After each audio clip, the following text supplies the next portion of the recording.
Ladies and gentlemen, you want to change your life in 2025? Then understand one thing. No one is coming to save you. Nobody. Not your friends, not your parents, not the government, not the job you hate but hold on to. The only person who can rebuild you is you. Too many people wait. They wait for the timing to be right. They wait for the pain to go away. They wait for a sign for someone to believe in them. But let me tell you this. If you're waiting, you're losing. You're giving away the most powerful weapon you have, your ability to choose, to decide, to act. You got broken. Good. Now you know where your cracks are.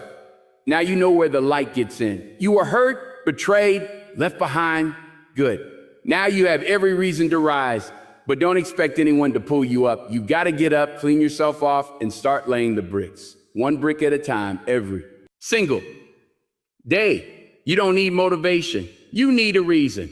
You need discipline, because motivation comes and goes. Some days it's there, some days it's not, but discipline shows up when it's cold, when it's raining, when you're tired, when your heart's broken.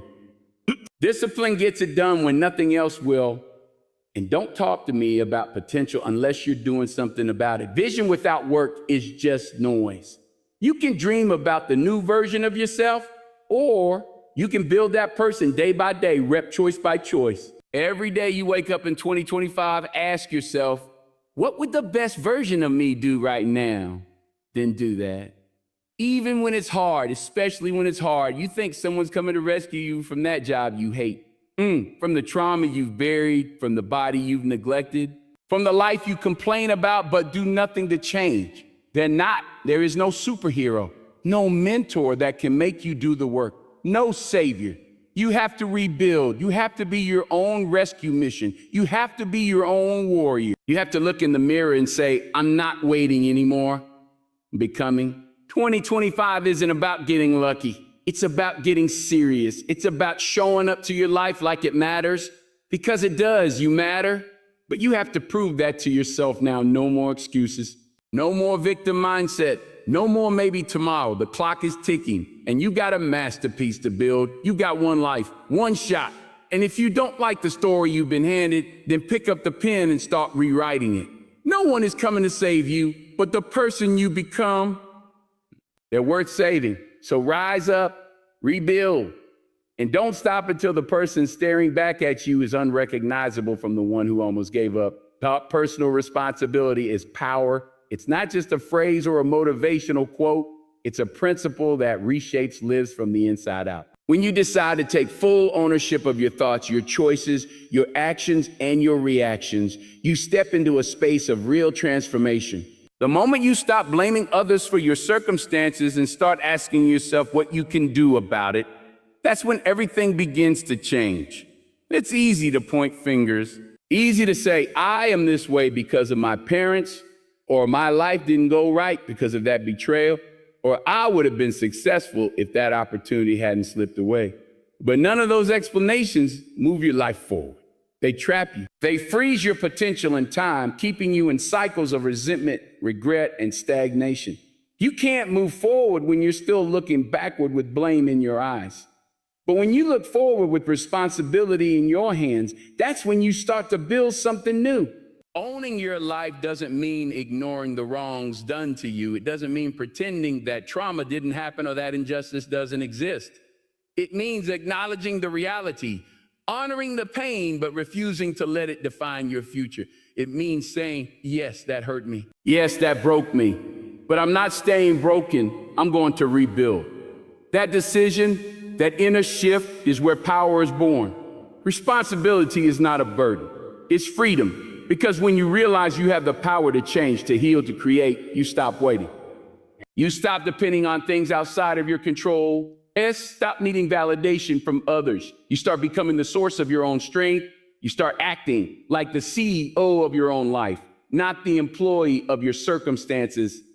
Every excuse you let go of is a piece of weight lifted off your shoulders. Every time you choose action over complaint, you get lighter, sharper, stronger.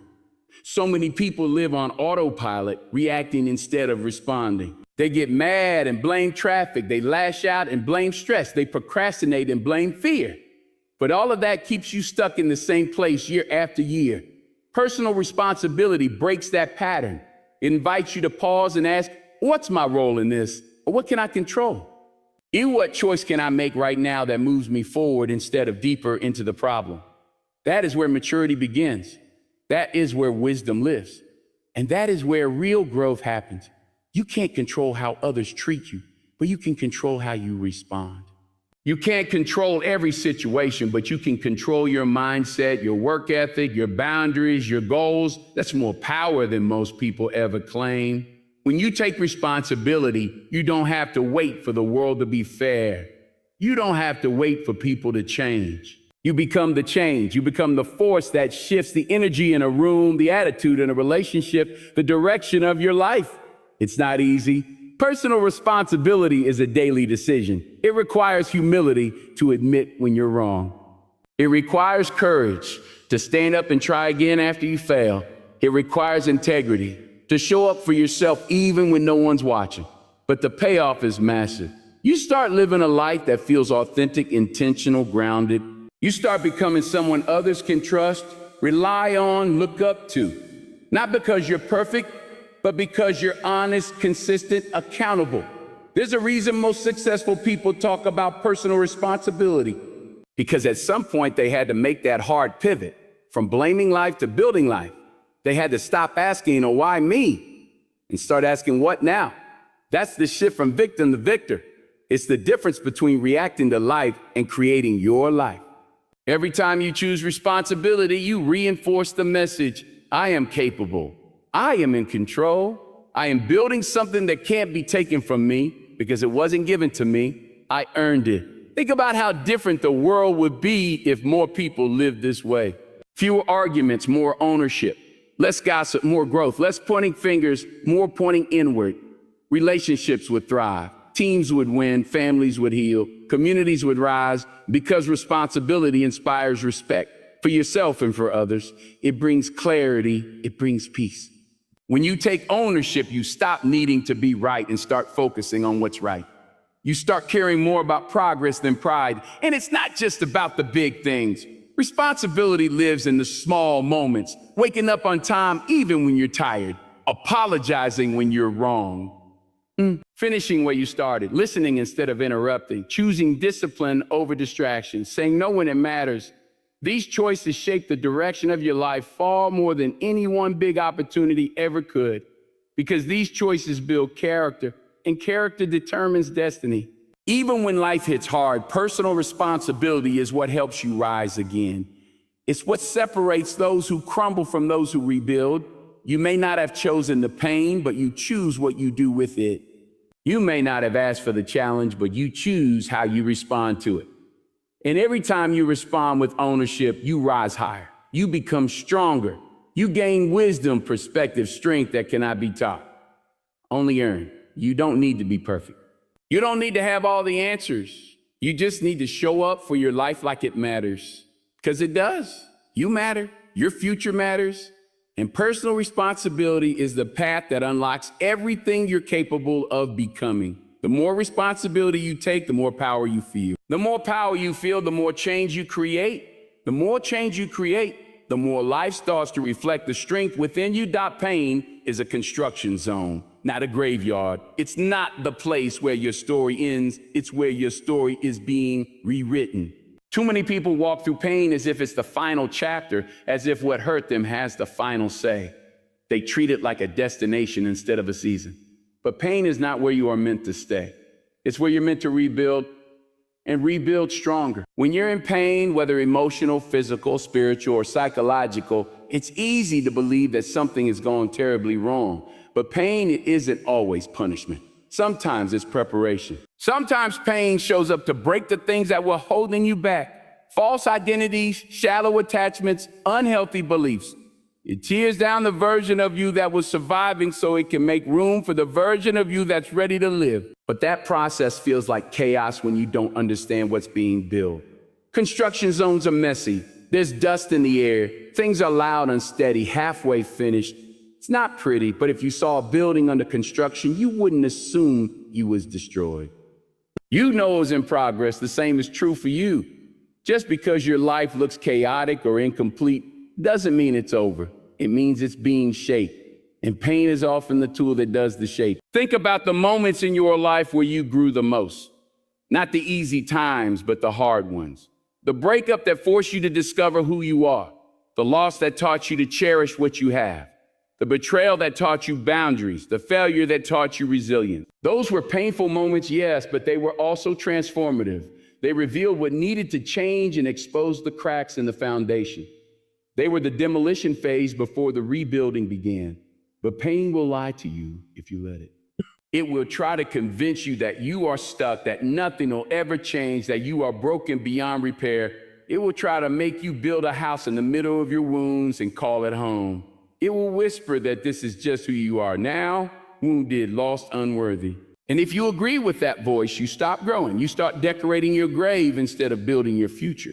But you are not meant to live in pain. You are meant to learn from it, grow through it, and move beyond it. Pain is a signal, not a sentence. It's a wake-up call. It's your life asking you to pay attention, to slow down, to heal, to shift, to evolve. And when you treat it as such, when you stop running from it and start listening to it, pain becomes a teacher, a mentor, a compass. Sometimes the worst thing that happens to you becomes the foundation for the best thing you ever build. That's not a cliche. That's reality for those who refuse to give up. For those who walk through the fire instead of sitting down in the ashes.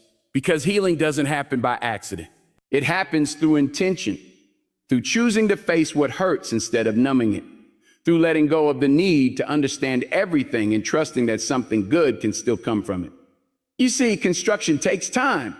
Progress is not always visible. Some days it feels like nothing is changing, but foundations take time to pour, walls take time to erect, roofs take time to finish. And your healing is no different. Some days will be breakthroughs. Some days will be setbacks. Some days you'll feel like you're moving forward, others like you're being dragged back.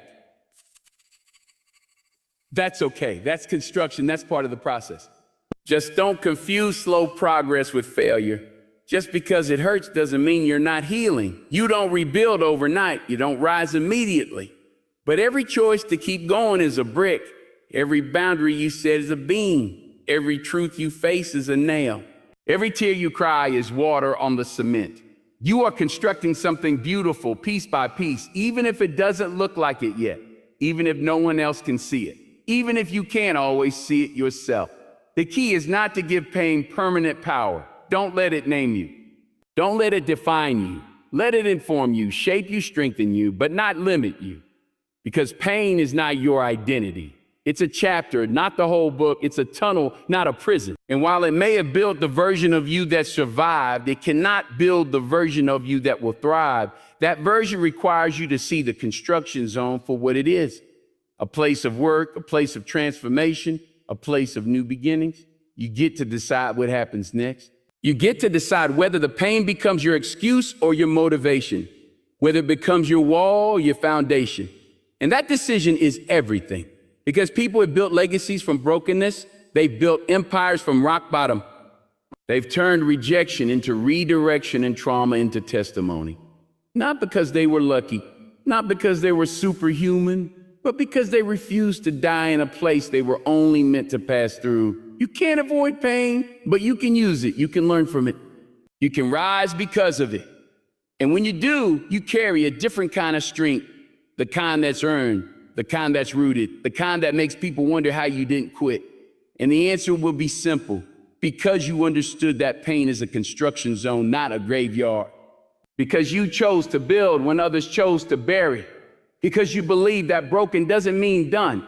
It means it's time to begin again, discipline over motivation. It's a mindset that separates dreamers from doers, wishers from warriors. Motivation is a feeling, a spark that ignites your desire to act. But it is fleeting. It comes and goes like the weather.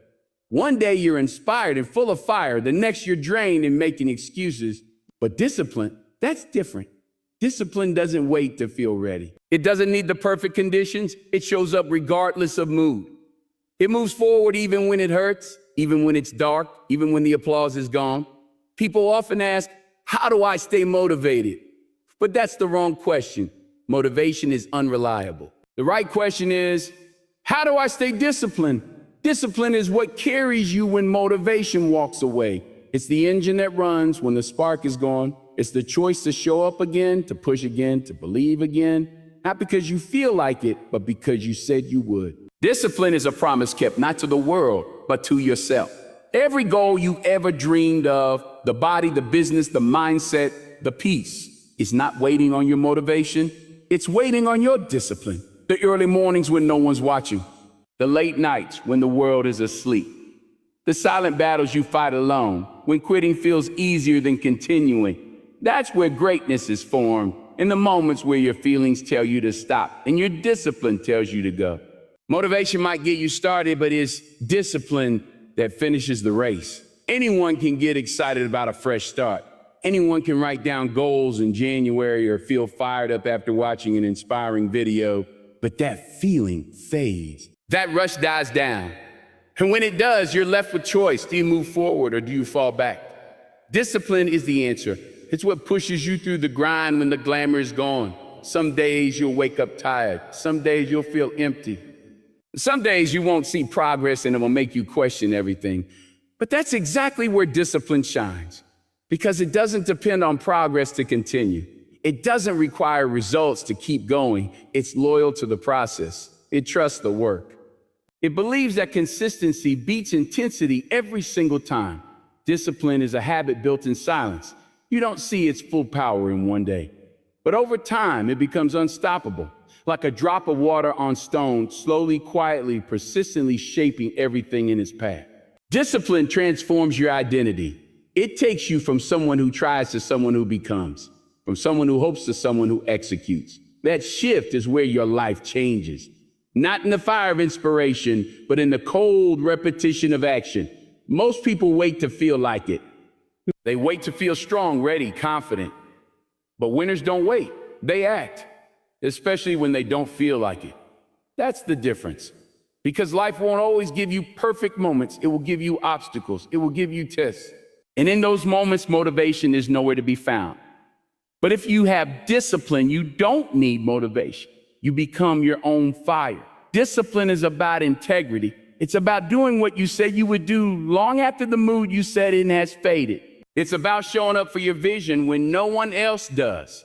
It's about building a lifestyle, not chasing a feeling, because feelings are temporary, but habits are destiny. Discipline becomes the rhythm of your life, the compass of your purpose. It turns chaos into order, doubt into direction, and potential into reality. When you train yourself to choose discipline, you train yourself to choose long-term fulfillment over short-term comfort. It's choosing the gym over the couch, reading the book over scrolling, saving money over spending mindlessly, saying no to distractions so you can say yes to your dreams. Every time you choose discipline, you are casting a vote for the person you want to become. You are telling your future that it matters more than your momentary cravings. And it's not about being harsh or robotic. Discipline doesn't mean you can't rest. It means you rest intentionally, not as an escape, but as a strategy. It means you stay rooted in your values even when your emotions shift. It means you are the driver of your life, not the passenger. You're not at the mercy of circumstances. You are the one steering, the one deciding, the one moving forward no matter the conditions.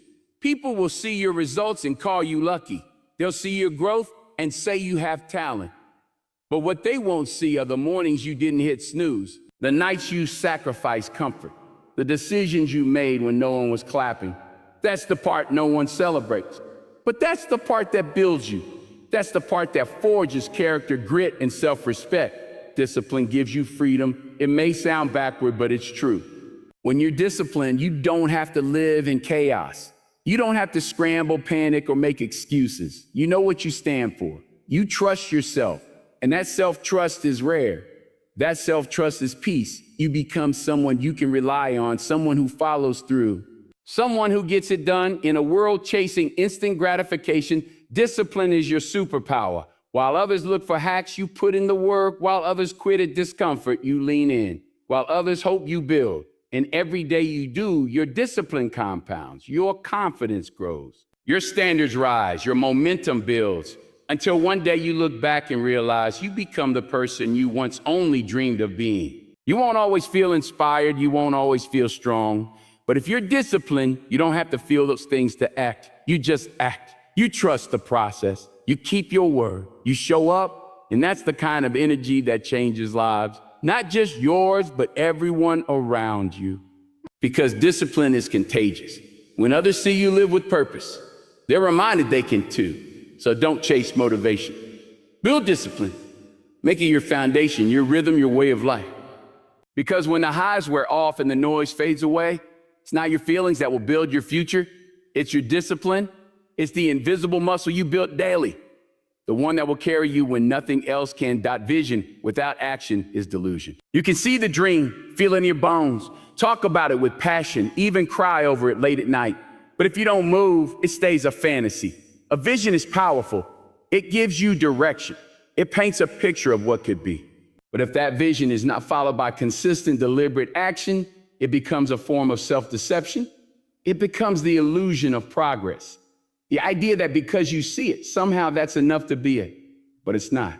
There are millions of people with big dreams, grand ideas, and beautiful plans, but very few of them ever bring those dreams to life. Not because they aren't talented, not because they aren't capable, but because they never took real, relentless action. They waited for perfect timing. They waited for more motivation. They waited to feel ready. They waited, and in the waiting, their vision quietly died. They told themselves they had a future, but the future never arrived because they weren't building it. Dreaming is easy. Taking action is hard. Talking about your vision feels good. It makes you feel like you're already becoming something. But the truth is, the dream means nothing if you're not doing the work. Vision can inspire you, but only action will transform you. You can visualize success every day, but until your hands touch the task, until your feet start moving forward, all you have is potential. Not progress. Action is the bridge between imagination and reality. It's the grind, the repetition, the mistakes, the learning, the adjustments. It's what separates the person who talks from the person who builds. A vision can give you purpose, but without action, it can also become a trap. A reason to feel important while doing nothing. You start to confuse clarity for movement. You think because you have a goal, you're on the path. But you're only on the path if your feet are moving. A vision without action can even be dangerous. It can lull you into complacency. You might feel fulfilled just by dreaming, which tricks your brain into thinking you're doing something. But the gap between where you are and where you want to be only closes through effort. Real progress is measured in steps, not speeches, in sacrifice, not sentiment, in hours spent, not hours planned. Think about the people you admire, the authors, athletes, leaders, creators. They didn't just have a vision. They had discipline. They had a work ethic that showed up when they didn't feel like it. They had the humility to start small and the courage to keep going when it was hard. And that's what action looks like. It's messy, uncertain, and sometimes slow, but it builds, it compounds, and over time it brings the vision to life. A vision without action is also a form of fear, because dreaming is safe. You can dream from your couch, you can dream in comfort, but action risks failure. Action opens the door to rejection, setbacks, criticism. And that's why many people stay in the vision phase, because it feels better to imagine success than to risk falling short. But growth only happens in motion. You don't learn by standing still. You don't get stronger by sitting on the sidelines. Execution is the cure for delusion. You don't need another vision board. You need to build the first brick. You don't need more words. You need more work. Start where you are. Start small if you must, but start. Action brings clarity. It teaches you what works and what doesn't. It builds resilience. It gives you data. Every time you take action, even imperfectly, you get closer to the life you see in your head. Your vision is a seed, but if you don't plant it, water it, nurture it, it will never grow. It will rot in your imagination. And that's one of the saddest things. People with so much potential, so many gifts, letting them die because they were too afraid or too distracted to move. Don't be that person. Don't live with the pain of what could have been. Let your life be proof that vision means nothing without the grind to match it. You don't have to know every step. You don't need the whole path laid out. Just take the next step. Then take the one after that. Action compounds. What starts as a small habit becomes momentum. What begins as a decision becomes identity. Suddenly, you're not just someone with a vision. You're someone in motion, someone building, someone living on purpose. Action is also a form of self-respect. When you take action on your vision, you're telling yourself, I believe in my future. I believe in my calling. I'm not waiting to be rescued or discovered. I'm going to show up every day and do what needs to be done, even when no one's watching, even when it's not glamorous, because I know that this vision matters, and if it matters, I will move for it. Don't wait for the perfect conditions. They don't exist. There will always be resistance, always be distraction, always be reasons to delay. But those who succeed are not the ones who avoid difficulty. They are the ones who act in spite of it. They show up with fear, with doubt, with imperfection, and still take the next step. And that next step, repeated daily, becomes unstoppable. You'll never be 100% ready, but you don't have to be. Progress doesn't come from being ready. It comes from being willing to learn, willing to risk, willing to work, willing to fail forward. But the more you act, the more your vision becomes real, not just in your head, but in your hands. At the end of the day, vision is a map, but action is the vehicle. You can't get anywhere if you don't start the engine. You can't arrive if you don't drive. Stop idolizing inspiration and start building consistency. Let your actions speak louder than your intentions. Let your discipline carry the weight your motivation can't hold. What you see in your mind is possible. What you feel in your heart is valid. But none of it will become your life if it doesn't become your lifestyle. Take the step. Do the work. Bring the vision down from the clouds and make it walk on earth. Because until you act, it's not a vision. It's just a dream. And dreams without action are just delays disguised as destiny. The entire speech is a powerful call to action. A reminder that dreams alone are not enough. Vision is only the beginning. Without discipline, consistent action, even the most inspiring goals remain unrealized. Motivation may spark the journey, but it's discipline that carries it forward. Pain is not the end, but the place where strength is forged. Responsibility gives you control, and control gives you power. You are not a victim of your circumstances, but a builder of your future. In 2025, rebuilding yourself means choosing growth over comfort, movement over hesitation, and purpose over excuses. Stop waiting. Stop dreaming without doing. The vision is yours. Now it's time to bring it to life with unwavering action.